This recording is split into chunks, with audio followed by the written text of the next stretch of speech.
ஒரே இவருக்கு ஒரு ஒரு ஒரு ஒரு தீர்மானம், இது எப்படியாச்சும் சரிப்படுத்தணும்.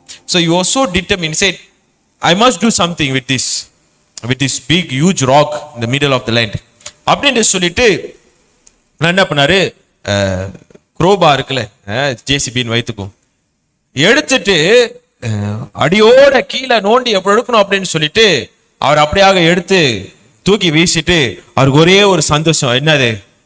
எஸ், எத்தனை வருஷமா இருந்த ஒரு பிரச்சனை சால்வ் அப்படின்ட்டு சொல்லிட்டு அவருக்கு ஒரே சந்தோஷம். அதுக்கு பிறகு நல்லா அழகாக அவர் நிலத்துல அவர் அறுவடை செய்து நட்டு வச்சு அறுவடை செய்தார். தேவஜனம் இன்றைக்கு நிறைய நேரத்தில் நம்ம வாழ்க்கையில சில நேரத்துல சில பாவங்கள் இப்படியாக, இல்ல சில குறைகள் இப்படியாக, இல்ல ஒரு தேவைகள் இப்படியாக ரொம்ப நாளாக நடுவுல நின்று அதை சுத்தியோ இல்லைன்னா அது அப்படியே இருக்கு, அதை நவுத்த முடியல, அது அங்கேயே இருக்கட்டும், ரொம்ப பெருசா இருக்கு, அது ரொம்ப ஆழமா இருக்கும், அதை நோண்ட வேண்டாம் அப்படின்னு சொல்லிட்டு சில நேரத்துல அது அப்படி சுத்திட்டு போகிறதும், இல்லைன்னா அது அங்கேயே இருக்கட்டும் ஓரமா போகுதோ, சில நேரத்துல நம்ம அப்படியாக சில காரியத்தை நம்ம வாழ்க்கையில சில காரியத்தை நம்ம டீல் பண்ணலாம். ஆனா ஆண்டவர் சொல்கிறார், அந்த காரியத்தை அப்படியாக டீல் பண்ண முடியாது. You can't deal, you can't take another way out solving your issues or your sin. You have to deal with it. அதோட நம்ம என்ன பண்ணணும், வேரோட புடுங்கி வீசணும், அதை உடைக்கணும். We have to break it, you have to break it down. அதை உடைக்கணும், அதை நவுத்தணும். அது மேலே இருந்து அது மேலேயோ அது ஓரத்திலேயோ போக முடியாது. தேவஜனமே, இன்றைக்கு இப்படியாக நம்ம வாழ்க்கையில சோதனைகளும் சரி, பாவமும் சரி, இல்ல ஏதோ ஒரு பிரச்சனையும் சரி, வேறொண்டு பிடிச்சி அப்படியே இருக்குதுடா, அதை அப்படியே வச்சு வீட்டுல அழகு பார்க்க முடியாதுங்க. நம்ம வாழ்க்கையில அப்படியே வச்சுட்டு அது அங்கேயே இருக்கட்டும், அது நம்மள ஒன்னும் செய்யலையே, பரவாயில்ல, அதையா நோண்டிக்கிட்டு அப்படின்னு இருக்க முடியாது. அதை உடைக்கணும், அதை டீல் பண்ணணும். தேவஜன்ம, இன்றைக்கு சூரியன் ஒளிக்கிறதுக்கு முன்பதாக அதுதான் ஆக இருட்டான நேரம். The darkest hour before the dawn is the just before the dawn. அதான் ஆக இருட்டு. ஆனா அந்த இருடு போகணும்னா சூரியன் உதிக்கணும். So if you want a breakthrough, then first there must be a breakdown. வாழ்க்கையில் இன்றைக்கு இந்த 6 மாதம் முடிஞ்சிருச்சு. இந்த 6ஆம் மாசம் நீங்க பாத்தீங்கன்னா ஒரு ஞாயிற்றுக்கிழமை நான் பிரசங்கம் பண்ணல. 13 வருஷம் ஊழியத்தில் இருக்கிறேன். This the first time. ஆண்டவர்கிட்ட ஒரு கேள்வி, ஏன் ஆண்டவரே எத்தனை பேர் திடீர்னு போதகர்கள் திடீர்னு நம்ம வர வைக்கிறோம், எதிர்பார்க்காத போதகர் இருக்கிறாங்கன்னு சொல்லி பயன்படுத்துறோம், ஏன் இப்படி அப்படின்னு சொல்லும்போது டக்குன்னு ஆண்டவர் ஒரு காரியத்தை சிந்தனை கொண்டு வந்தார். I am preparing you for July. July முதல் ஞாயிற்றுக்கிழமை இந்த 6 மாசம் பிரேக் த்ரூ எப்படி இருந்துச்சுன்னு பேசு. You speak. I don't want you to speak until first Sunday of July. How was the 6th month? Did the breakthrough happen? Breakthrough வந்துச்சா? நம்ம வாழ்க்கையில, நம்ம குடும்பத்துல, திருச்சபையில வந்துச்சா? அந்த ஒரு கேள்வி. தேவஜனமே, ஒரு வாரத்துக்கு முன்பதாக ஒரு கனவு. And this is very important.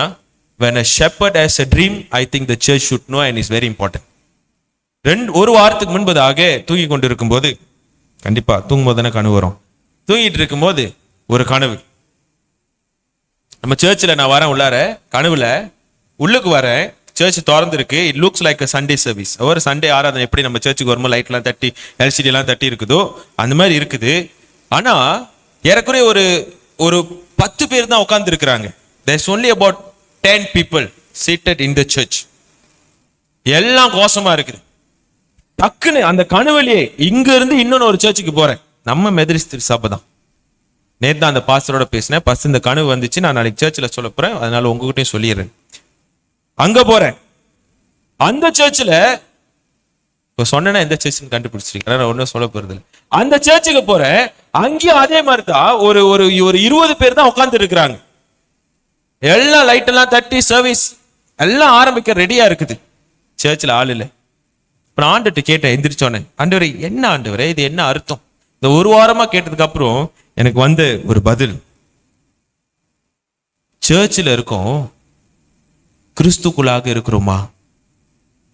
We are in church, but are we in Christ? We are not serious about our devotion. நம்ம கிறிஸ்துவ வாழ்க்கையில நம்ம சீரியஸா இல்லைங்க.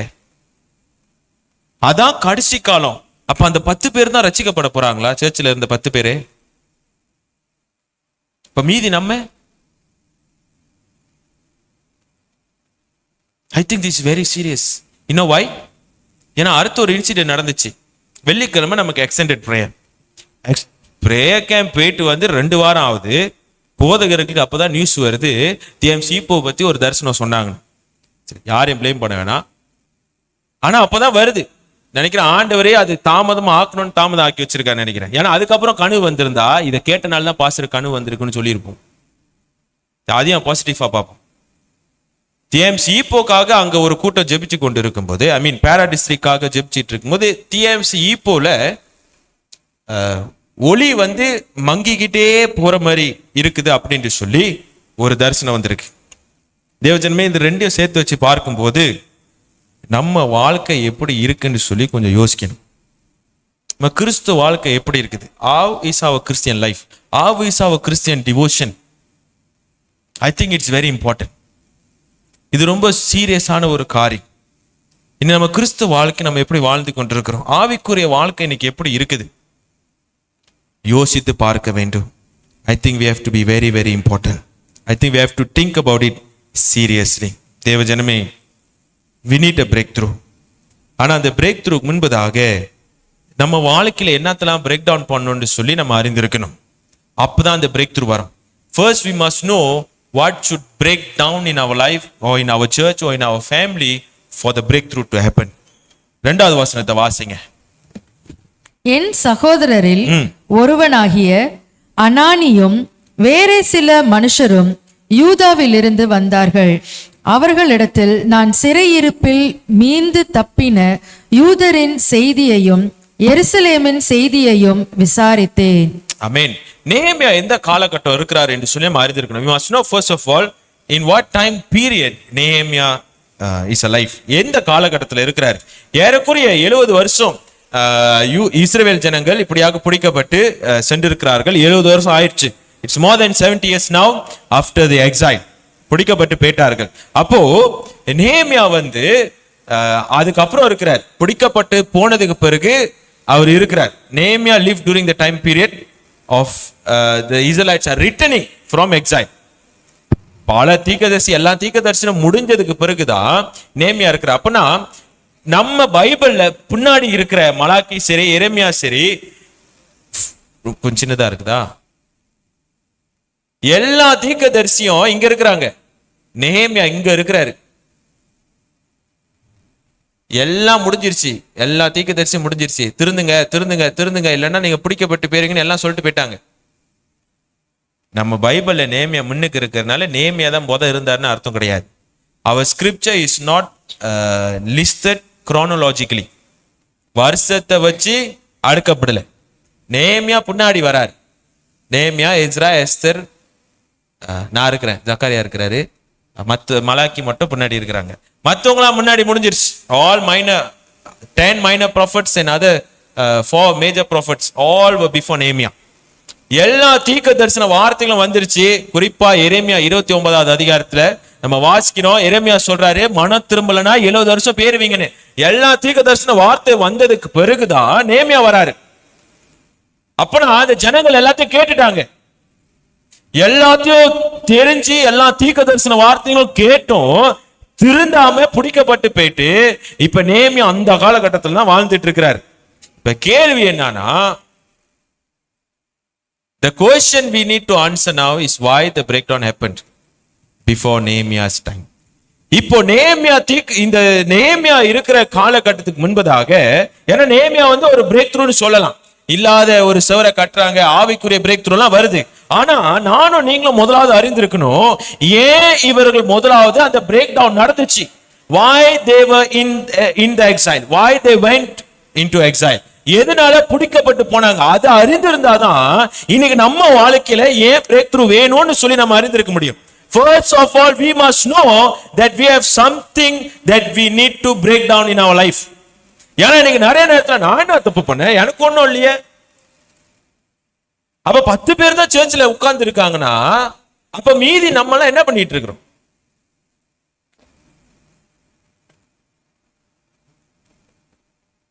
So we have to ask ourselves, if we want the breakthrough, then first must know what are we supposed to break down in our life.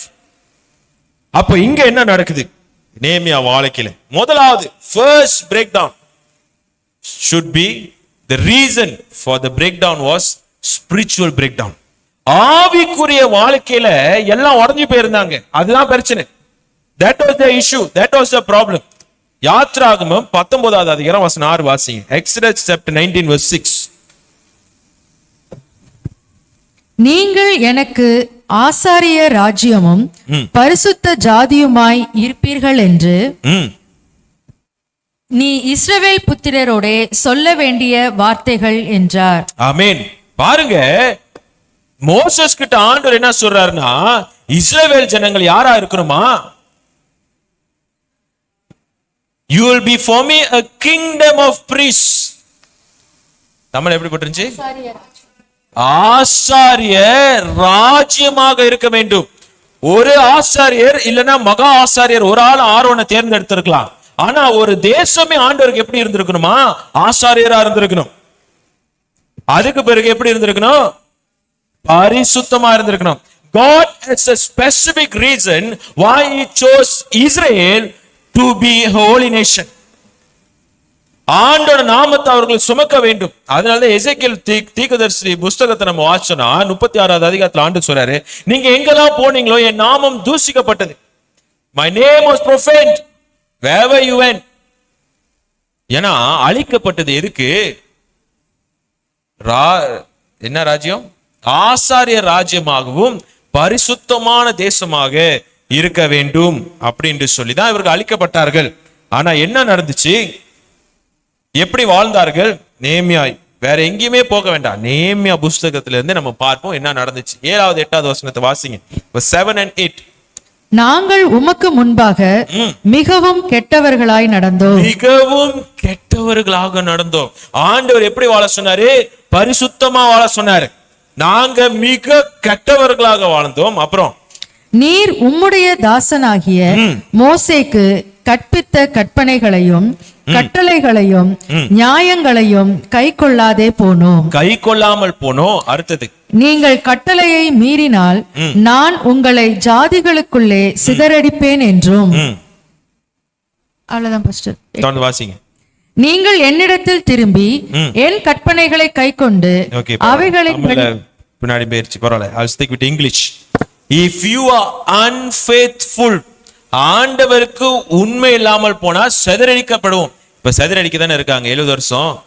அப்போ மிக மோசமாக நடந்து ஆண்டவர் வார்த்தையை கை கொள்ளாமல் விசுவாசம் ஆண்டவருக்கு உண்மை உள்ளவர்களாக இவர்கள் வாழ்ந்தார்கள். ஆனா ஆண்டவர் எதுக்காக இவர்கள் அளித்தார்கள்? பரிசுத்தமா வாழவும் ஆசாரியர் ராஜ்யமாக இருக்கவும். அப்போ இன்றைக்கு ஆண்டவர் நம்ம திருச்சபையை எதுக்கு அழைத்திருக்கிறார்? What is the reason that God has called our church to be exist here, to be in existence here? எதுக்காக யோசிச்சு பார்க்கணும். அதை யோசிச்சதோட உற்றாம நம்ம இப்ப எப்படி இருக்கிறோம்னு யோசிக்கணும். We must think. நம்ம அண்ணாடிக்க சர்ச்சுக்கு வருமே, நம்ம ஊழியத்துல இருக்குமேன்னு யோசிக்க வேண்டாம். I think it's time for us to take it seriously and think about our devotion and our spiritual life. ஊழியமோ திருச்சபைக்கு வர்றது முக்கியம் கிடையாது. கிறிஸ்துக்குள்ளாக இருக்கிறோமா இல்லையா? It's not whether we are in church or not, it's whether we are in Christ or not. That is most important part. அதுதான் முக்கியமான ஒரு காரியம். இனி நம்ம ஆவிக்குரிய வாழ்க்கையில் எப்படி வாழ்ந்திருக்கிறோம், இன்னைக்கு நம்ம எவ்வளவாக நம்ம வேத வாசிப்பு வாழ்க்கையும் ஜப வாழ்க்கையும் இருக்குது, இன்னைக்கு எவ்வளவாக ஆண்டவரோட நெருங்கி இருக்கிறோம் யோசிக்கணும். அதுக்குதான் தேர்ந்தெடுக்கப்பட்டிருக்கிறோம். இன்றைக்கு இதனாலதான் இவர் வாழ்க்கையில இவருக்கு ஆவிக்குரிய ஒரு உளைச்சலுக்குள்ளாக அவர் சென்றார்கள். That was their spiritual breakdown because they were wicked, they were not obedient and they were unfaithful. அதுக்குதான் ஓசியா தீர்க்கதரிசி அதுக்கு முன்னாடியே ஆண்டவர் சொல்றாரு. ஓசியா தீர்க்கதரிசி 14வது அதிகாரம் வசனம் 1 வாசிங்க. 14:1 ஓசியா 14:1.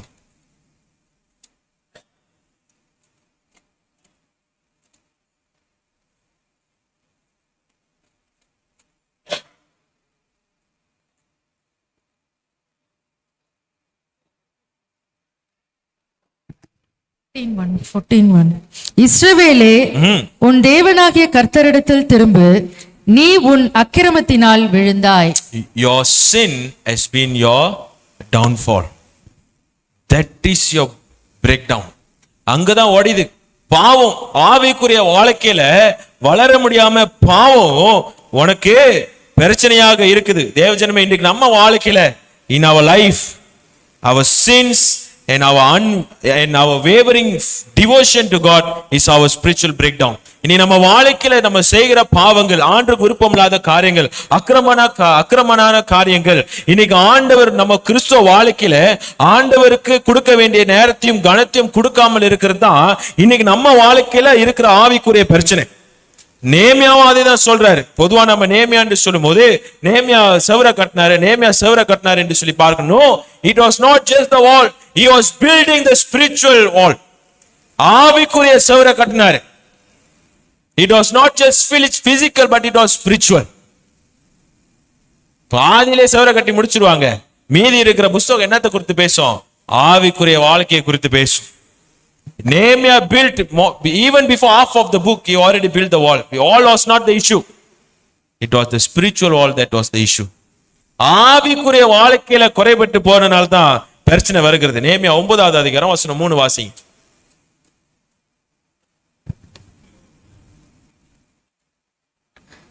அவர்கள் எழுந்து நின்று தங்கள் நிலையில் நின்றார்கள். அப்பொழுது ஒரு ஜாமம் காட் ஆஃப் தி டே அவர்களுடைய தேவனாகிய கர்த்தரின் நியாயப்பிரமாண புஸ்தகம் வாசிக்கப்பட்டது. ஆமா, அடுத்தது. பின்பு ஒரு ஜாமம் மட்டும் அவர்கள் பாவ அறிக்கை பண்ணி தங்கள் தேவனாகிய கர்த்தரை பணிந்து கொண்டார்கள். ஆமென். தேவஜனமே, ஒரு பாதி நாள் எடுக்கிறாங்க. they take half of the day. அந்த பாதி நாள்ல குவார்டர் என்ன பண்றாங்க? வேதத்தை மட்டுமே வாசிக்கிறாங்க. அதனாலதான் இன்றைக்கு இந்த வருஷம் ஆரம்பிக்கும் போது சர்ச்ல வசனத்தை வாசிக்கணும் அப்படின்னு சொல்லி நம்ம ஒவ்வொரு ஞாயிற்றுக்கிழமை வாசிக்கிறோம். வசனத்தை வாசிக்கிறாங்க. எதை வாசிக்கிறாங்க?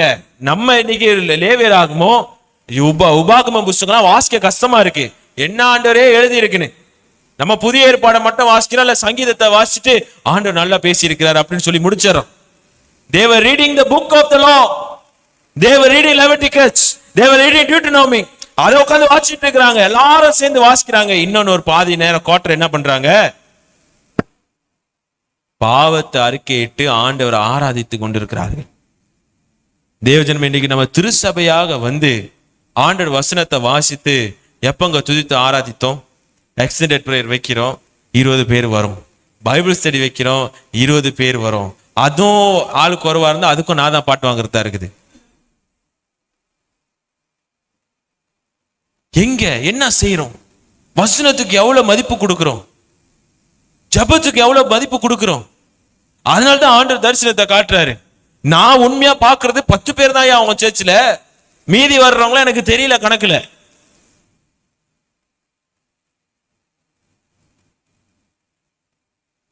இப்ப இன்னைக்கு நம்ம வாழ்க்கையில நம்ம எப்படி இருக்கிறோம்? ஆவிக்குரிய வாழ்க்கையில எப்படி இருக்கிறோம்? தேவஜன்ம, இன்றைக்கு நம்ம வாழ்க்கையில ஒரு ஸ்பிரிச்சுவல் பிரேக் த்ரூ வரணும். There must be a spiritual breakthrough in our church. There must be a spiritual breakthrough in our family, in our personal life. நம்ம மன திரும்பணுங்க. We have to repent. We have to return back to God. ஆண்டவர் இஸ்ரவேல் ஜனங்களுக்கு மட்டும் ஓசியா தீர்க்கதரிசி மூலமா சொல்லல, நமக்கும் ஆண்டவர் தான் சொல்றார். Return, oh TMC, po to the Lord your God. நம்மள வாசிங்கக்கா, அது அப்படியே மாத்தி இஸ்ரவேல் எடுத்துட்டு TMC போன் போடுங்க பாப்போம்.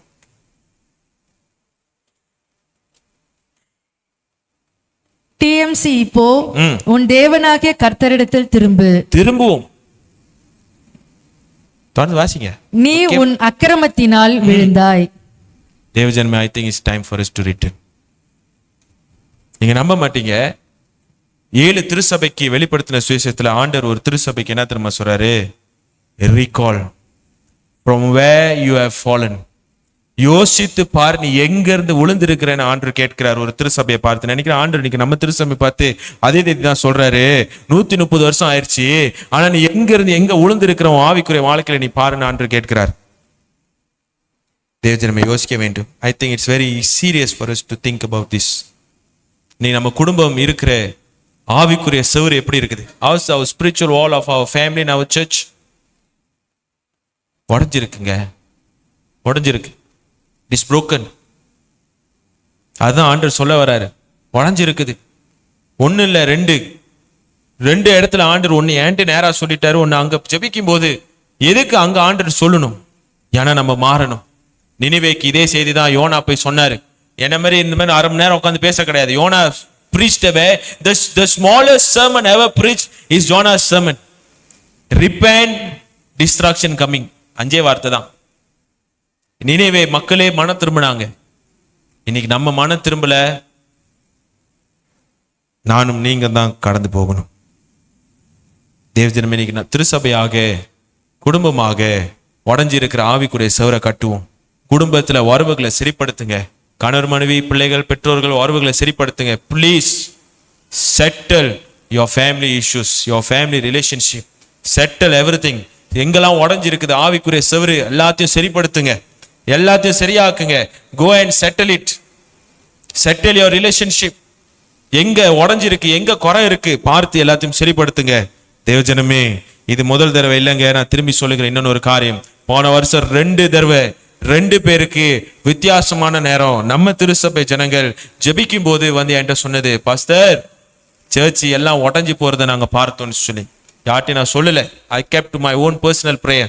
ஆனா இந்த வருஷம் திரும்பி இன்னும் 2 வந்திருக்குன்னா நானும் நீங்களும் ஆராய்ந்து பார்க்கணும். We have to examine ourselves. We have to examine our spiritual life. We have to examine our family. நம்ம ஆவிக்குரிய செவுரு எப்படி இருக்குது யோசிச்சு பாருங்க. 9வது வசனம், 1வது அதிகாரம், நேமியா 1வது அதிகாரம் வசனம் 9. நீங்கள் என்னிடத்தில் திரும்பி என் கற்பனைகளை கைக்கொண்டு, நீங்க கற்பனைகளை மறுபடியும் கை கொண்டு. இது யார் சொல்றா? நேமியா ஜெபிக்கிறார். ஆண்டவரே இதுதானே சொன்னீங்க, மறுபடியும் நாங்க திரும்பி உங்க கற்பனைகளை கை கொண்டா எவ்வளவு தூரம் நாங்க பேருந்தாலும் மறுபடியும் கொண்டு வருவீங்கன்னு. தேவஜனமே, இன்றைக்கு ஆண்டு அதை நம்மகிட்ட கேட்கிறார். எவ்வளவு தூரம் பேருக்கு முக்கியம் கிடையாது, எவ்வளவு தூரமாக இருந்தாலும் ஆண்டுட்டு மறுபடியும் திரும்புவோம். God can bring us from the furthest end of the world. He can bring us back. He can restore us back. But the thing is, whether are we ready to return? இன்னமும் கேட்கிறோமா நான் மாறதுக்கு என்ன இருக்குன்னு? அப்படியே இருங்க, ஆண்டவர் உங்களை ஆசீர்வதிப்பார். தேவஜனமே, let us return. Let us put aside our sinful life and practices. Let us return with fasting and prayer. ஜெபத்தோடையும் உபவாசத்தோடையும் மனம் திரும்புவோம். நம்ம திருச்சபையில இருக்கிற இந்த பாலிடிக்ஸ், இந்த இன்ட்ரெஸ்ட், பதவி ஆசை, இந்த பாலிட்டிக்கு நான் இருக்கணும், என் பிள்ளைங்க இருக்கணும், எங்க அப்பா இருக்கணும், இப்படிதான் இருக்கணும், இந்த மாதிரி தான் இருக்கணும், இது எல்லாத்தையும் ஒரு ஓடம் கட்டி வைத்துட்டு ஆவிக்குரிய திருச்சபை தேவைகளை நம்ம சந்திப்போம்.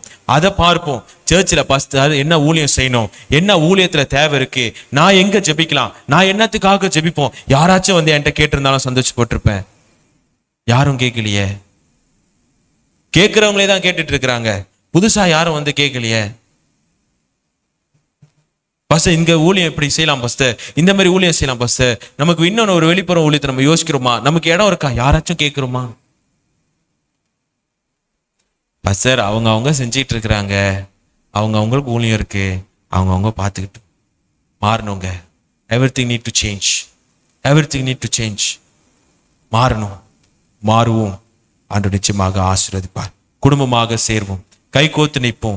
குடும்பத்தோட, நேரத்தோட, பிள்ளைங்களோட, பெற்றோர்களோட, கணவரோட, மனைவியோட ஜெபத்தை ஆரம்பிங்க. ஒன்று சேருவோம், எல்லாரும் சேர்ந்து கை கொடுத்து ஒன்றாக இருப்போம். நிச்சயமாக ஒரு பிரேக் த்ரூ ஆண்டவர் திருச்சபையில கொண்டு வருவார். ஆமீன். அடுத்த பிரேயர் கேம்ல தரிசனம் வரும். TMC இப்பொழுது பயங்கரமாக எழும்ப போது, பிரகாசிக்க போதுன்னு தரிசனம் வரணும். அடுத்த வாரம் நான் தூங்கி எழுந்திருக்கும் போது இதுக்கு ஜெபிங்க. ஆண்டவரே பாஸ்டர் நல்லா தூங்கணும், நல்ல கனவு வரணும் ஆண்டவரேன்னு சொல்லி ஜெபிங்க. சர்ச் நிரம்பி இருக்கிற தரிசனத்தை ஆண்டவர் காட்டும். நான் என்ன தெரியுமா ஜெபிப்பேன், ஆண்டவர் என்கிட்ட காட்டுறீங்களே, மக்கள்கிட்ட காட்டுங்க ஆண்டவரே. பாஸ்டர் அள்ளி விட்டுட்டு இருக்காருன்னு யாரும் யோசிச்சிடக்கூடாதுல, இவருக்கு இதே தான் ஒரு வேலை, வேற வேலையே இல்லை போல இவருக்கு அப்படின்னு. நான் அப்படி ஜெபிக்கிறேன். எங்க மக்களுக்கு காட்டுங்க ஆண்டவரே, இதே தரிசனத்தை எங்க மக்களுக்கு காட்டுங்க. தூங்கக்கூடாது, தூக்கமே வரக்கூடாது. இப்ப பார்த்து நினைச்சு அழுந்து ஜெபிக்கணும். அப்படி நான் ஜெபிக்கிறேன். தேவஜனமே, மாறுவோம். 2வது சுருக்கமாக நான் சொல்லி முடிக்கிறேன். That was a spiritual breakdown. The second issue was a social breakdown. 2வது பிரச்சனை என்னன்னா, ஆவிக்குரிய வாழ்க்கையில தான் பிரச்சனை. பாவம் செஞ்சு எல்லாம் இஷ்டத்துக்கு, அந்த வசனத்தை நம்ம வாசல மிக மோசமா நடந்து கொண்டு, ஆண்டுக்கு உண்மை இல்லாம ஆண்டவரை கீழ்ப்படியாமல் வாழ்ந்தார்கள். அது ஸ்பிரிச்சுவல் ப்ராப்ளம். இப்ப சோஷியல் ப்ராப்ளம். நேமியா 5வது அதிகாரம் 5வது வசனத்தை வாசிங்க. நேமியா 5:5. எங்கள் உடலும் எங்கள் சகோதரர் உடலும் சரி, same flesh and same blood. அப்படின்னா வெளியே இருந்து எதிரி வரல, வெளியே இருந்து யாரும் வரல. வெளியே இருந்து வந்தவங்க புடிச்சுதான் கூட்டு போனாங்க. ஆனா கூட இருக்கிறவங்க என்ன பண்ணாங்க? வாசிங்க. எங்கள் பிள்ளைகளும் அவர்கள் பிள்ளைகளும் சரி, அவர்கள் பிள்ளைகள் போலவே சரி, ஆனாலும் இதோ நாங்கள் எங்கள் குமாரரையும் எங்கள் குமாரத்திகளையும் அடிமைத்தனத்திற்கு உட்படுத்த வேண்டியதாய் இருக்கிறது. அடிமைத்தனத்துல உட்படுத்த வேண்டியதா இருக்குது. அப்படியே எங்கள் குமாரத்திகளில் சிலர் அடிமைப்பட்டிருக்கிறார்கள். அவர்களை மீட்க எங்களுக்கு நிர்வாகம் இல்லை. பவர் இல்ல, பவர்லெஸ். எங்கள் நிலங்களும் எங்களோட நிலமோ, எங்கள் திராட்சை தோட்டமோ வேறே மனிதர் கைவசமாயிற்று என்றார்கள். மற்றவர்களுக்கு அது இருக்குது. எங்க நிலம், எங்க வீடு, நாங்க நட்டு வச்ச இடம், எங்களோட திராட்சை தோட்டத்தை பேர் மாத்த முடியாது. கொடுக்கப்பட்டது தான். ஆனா அப்பயும் கை மாறி இருக்குது. இது யாரு செஞ்சாவா? வெளியே இருந்து யாரும் வந்து செய்யலங்க. உள்ளுக்கு இருக்கிற நேரத்துல பிரச்சனை. This is the internal issue. This is not external issue. வெளியே இருந்து யாரும் எதிரி வர கிடையாது. சரி, இது ஒரு பிரச்சனை. மக்கள் பிரிஞ்சு இருக்கிறார்கள். people were divided. அடுத்தது நேமியா 13வது அதிகாரம் வசனம் 15. அந்த நாட்களில் நான் யூதாவிலே ஓய்வு நாளில் சிலர் ஆலைகள் மிதிக்கிறதையும் சிலர் தானிய பொதிகளை கழுதைகள் மேல் ஏற்றிக்கொண்டு வருகிறதையும் திராட்சரசம், திராட்சப்பழம், அத்திப்பழம் முதலானவைகளின் பற்பல சுமைகளை ஓய்வு நாளிலே எருசலேமுக்கு கொண்டு வருகிறதையும் கண்டு. பாருங்க, 2வது பிரச்சனை. Social problem. எல்லாத்துக்கும் தெரியும். ஏன் இது சோஷியல் ப்ராப்ளம்? எல்லாத்துக்கும் தெரியும் ஓய்வு நாள் வேலை செய்யக்கூடாது. அப்ப எல்லாருமே தப்புன்னு தெரிஞ்சு அந்த காரியத்தை கை கோர்த்து செய்யறாங்க. That is a social problem. தப்புன்னு தெரியும் போது தப்புக்கு சேர்ந்து ஜால்ரா போறதும் தப்புதான். That is a social problem. அடுத்தது அதே அதிகாரம் 23. அஸ்தோத், அம்மோன், மோவாப் ஜாதிகளான ஸ்திரீகளை சேர்த்து கொண்ட சில யூதரையும் அந்த நாட்களில் கண்டேன். ஆமென். அடுத்தது என்ன பிரச்சனை? மற்றவர்கள், மற்ற மதம், மற்ற ஜாதி, மற்ற மக்கள், மற்ற வீரில்லாத ஆண்டவரை ஆராதிக்கிற தேவர்களை வணங்குறவர்களை இவர்கள் போய் திருமணம் செய்தார்கள். Third social problem, social breakdown. இன்னைக்கு நம்ம நினைக்கலாம், ஃபர்ஸ்ட் இதுக்கும் நமக்கு என்ன சம்பந்தம் இருக்கு? நமக்கும் இருக்கு சோஷியல் ப்ராப்ளம். ஒரு ஆள் நம்ம சர்ச்சில் தப்பு பண்றாங்கன்னா கூட்டணி சேர்ந்துக்கிட்டு குரல் கொடுக்க கூடாது. அது யாரா இருந்தாலும் தப்புனா தப்புன்னு கண்டிக்கணும், தப்புனா தப்புன்னு சொல்லணும். இல்ல இங்க நான் சப்போர்ட் பண்ணா இங்க கேபிள் பிடிச்சா எனக்கு அங்க கேபிள் கிடைக்கும்னு சொல்லக்கூடாது. சொந்த ஜனங்கள் சொந்த ஜனத்தை அடிமைத்தனப்படுத்திக்கிட்டு இருக்கிறாங்க. எங்களோட பிள்ளைகளும் அவங்களோட பிள்ளைகளும் சமம், ஆனா எப்பயோ நாங்க அடிமையில இருக்கிறோம் பேசுறாங்கன்னா அப்ப அது என்ன தெரியுமா இஷ்யூ? Social hierarchy. இன்னைக்கு சர்ச்சில் இருக்குதா சோஷியல் ஐராக்கி? யோசிச்சு பார்ப்போம், கவனமாக சிந்தித்து பார்ப்போம். இன்னைக்கு நம்ம திருச்சபையில் இப்படிப்பட்ட காரியங்கள் இருக்குதா? Don't let that be a generational curse to our church. தலைமுறை சாப கேடாக நம்ம திருச்சபையில் அந்த காரியத்தை விட்டுறாதீங்க. I'm telling you. 7 churches in the book of Revelation. It is all generational thing. இன்னைக்கு யோவான் வீரோடு இருந்தாருன்னா 8வது திருச்சபை நம்மளை பத்தி எழுதினாருன்னா என்ன எழுதியிருப்பாரு? யோசிச்சு பாருங்க. 1, there's no social hierarchy in church. Everyone are same in the eyes of God. 2வது, தப்புனா தப்புன்னு யாரு தப்பு செஞ்சாலும் தப்புன்னு சொல்லணும். ரைட்டுனா யாரு ரைட்டு செஞ்சாலும் நீ ரைட்டா சொல்றேன்னு சொல்லணும்.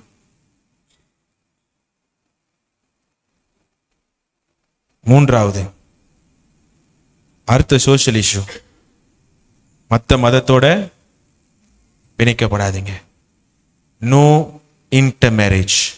Please be very careful. Young people boyfriend வச்சு கேர்ள் ஃப்ரெண்ட் வச்சு சுத்திட்டு இருக்கிறீங்களா?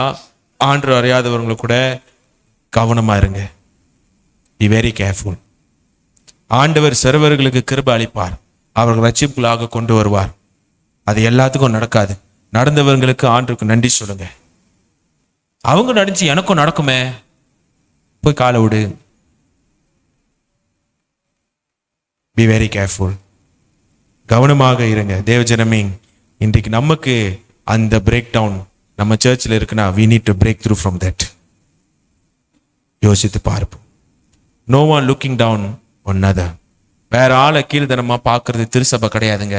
எல்லாருமே சமம். we are all equal. ஏன் ஆண்டு முன்னாடி நானும் நீங்களும் தான் ஈக்குவல். எல்லாருமே தான் equal. we all are equal in the eyes of God. ஒன்று மனமாக வருவோம். let's come together as one body. திரும்பி இந்த மாதிரியான கனவு வந்துச்சுன்னா எவ்வளவு வேதனையா இருக்கும். எத்தனை பேர் இதை நீங்க சீரியஸா யோசிக்கிறீங்கன்னு எனக்கு தெரியல. I don't know how many of you are thinking it seriously, but I'm telling you it's a very serious matter. 10 பேர் தான் உட்கார்ந்துருக்கோம் சர்ச்சில். கேட்ட ஆண்டவரே, இப்ப மற்றவங்களாம் எங்க ஆண்டவரே? Where are the others? Where are the others? ஒன்றாக வருவோம். இன்னைக்கு நமக்கு உடஞ்சிருக்கு செவரு, ஆவிக்குரிய செவரு உடஞ்சிருக்கு, உறவுகள் செவரு உடஞ்சிருக்கு. சேர்ந்து கட்டுவோம். Let's build together. Let's come together. கை கோப்போம். நம்ம வீட்டுல இருக்கிறத முதலாவது சரிப்படுத்துவோம். நேமியா கஷ்டப்பட்டு கான்ட்ராக்டரை கூப்பிட்டு பிக்யூ எல்லாம் டெண்டர்லாம் போட்டு வந்து கட்டுப்பான்னு யாரையும் கூப்பிடல. உங்க வீட்டு முன்னாடி இருக்கிற செவரை கட்டுங்கன்னு தான் நேமியா சொன்னாரு. நம்ம வீட்டுல இருக்கிற சிச்சுவேஷனை மாத்துவோம். நம்ம வீட்டுல இருக்கிற சூழ்நிலையை மாத்துவோம். நம்ம ஆவிக்குரிய வாழ்க்கையில மாத்துவோம். நம்ம ஜெபிக்க ஆரம்பிப்போம். நம்ம வேதத்தை வாசிக்க ஆரம்பிப்போம். வேதத்தை தியானிக்க ஆரம்பிப்போம். நம்ம மாற ஆரம்பிப்போம். நம்ம குடும்பமா மாற ஆரம்பிக்குது. திருச்சபை பின்னாடி செவரு தானா கட்டப்படும். மாறும், மாத்தும். நம்ம பின்னாடி இருக்கிறத சரிப்படுத்தும். நம்ம வீட்டு கதவு பின்னாடி இருக்கிறத சரிப்படுத்தும். அதுக்கு வீட்டுல போய் எல்லாம் கேட்ட மாத்தாதீங்க. நான் சொல்றது ஆவிக்குரிய செவரு. நமக்கு இருக்கிற குறைகளை சரிப்படுத்துவோம். Spiritual breakdown and social breakdown was the issue for the Israelites to be exiled for 70 years. இன்னைக்கு நம்ம திருச்சபை அதே மாதிரி பேரக்கூடாதுங்க. நம்ம குடும்பம் அதே மாதிரி பேரக்கூடாது. சரிப்படுத்தும். எல்லாரும் கை கொடுத்து ஒன்றாக நிற்போம். பெருவினைகள், வித்தியாசத்தை, வேறுபாடுகளை, பழைய பிரச்சனை, பழைய கஷ்டத்தை எல்லாத்தையும் தூக்கி போடுவோம். இன்னும் அதே சுமைய சுமந்துக்கிட்டே போக வேண்டாம். கஷ்டமா இருக்கு, இந்த மாதிரி எல்லாம் நடந்துச்சு, சரி பரவாயில்ல, என் திருச்சபைக்காக என் குடும்பத்துக்காக நான் கை கோக்குறேன்னு சொல்லிட்டு கை கோப்போம். சமமாக நடப்போம். கட்டுவோம், சேர்ந்து கட்டுவோம். இன்னும் 1 மாசம், இன்னும் 2 மாசத்துல எனக்கு மட்டும் இல்ல, எல்லாத்துக்கும் ஆண்டவர் தரிசனத்து மூலியமா பேசணும். திருச்சபை நிரம்பி இருந்து எல்லாரும் கைகளை உயர்த்தி ஆண்டவர் ஆராதிக்கிறது தரிசனத்தை எல்லாருமே பார்க்கணும். ஆமீன். வராத ஜெபிச்சு முடிச்சிரும். எதுக்கு கஷ்டப்பட்டு பேசிட்டு? உங்களுக்கு அந்த கனவு வந்துட்டுனா உங்களுக்கு தெரியும் வேதனை.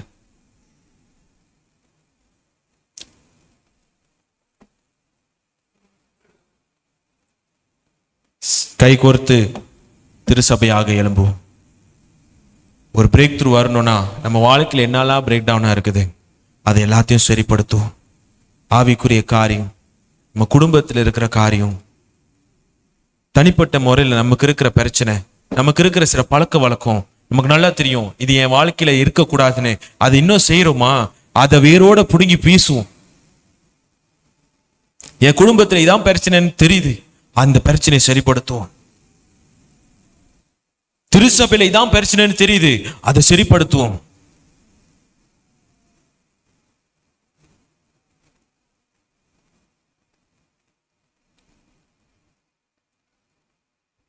ஆண்டவரே, இந்த வேளையிலும் ராஜா உம்முடைய வார்த்தைக்காக நாங்கள் நன்றி செலுத்துகிறோம். எச்சரிக்கைக்காக நன்றி. இந்த எச்சரிக்கை எங்களுக்கு கொடுத்ததுக்காக நன்றி.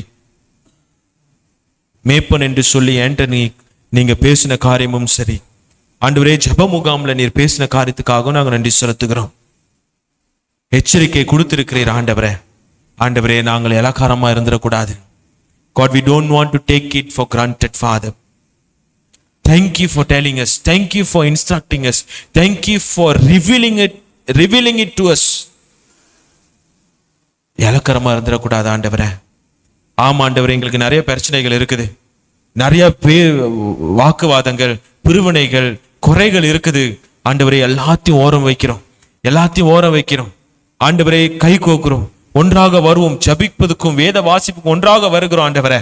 ஒரு மாற்றத்தை கொண்டு வரும் ஆண்டவர், ஒரு மாற்றத்தை கொண்டு வரும். எங்க வாழ்க்கையில ஒரு மாற்றத்தை கொண்டு வரும். எங்க சூழ்நிலையில, எங்க திருச்சபையில, எங்க ஊழியத்துல ஒரு மாற்றத்தை கொண்டு வரும்.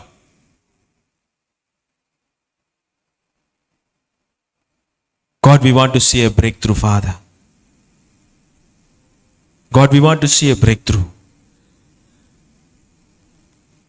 ஆண்டவரே ராஜா, ஆவிக்குரிய வாழ்க்கையில நாங்கள் வளரவும், திருச்சபைன்னு வரும்போது இது ஒரு கம்யூனிட்டி, சமுதாயம். இதுல வரும்போது எங்களுக்கு இருக்கிற பிரிவினைகளை நாங்கள் ஓரம் வைத்து ஒரு மனமாக நாங்கள் எழும்ப எங்களுக்கு நீ கிருபை செய்யும் ஆண்டவர். உடைய வார்த்தைக்காக நாங்கள் நன்றி செலுத்துகிறோம். பேசினதுக்காக நன்றி, வெளிப்படுத்தினதுக்காக நன்றி. மாறுவதற்கும் கிருபை செய்யும். கேட்டவர்கள் யாவரும் சேர்ந்து சொல்லுவோம், ஆமீன்.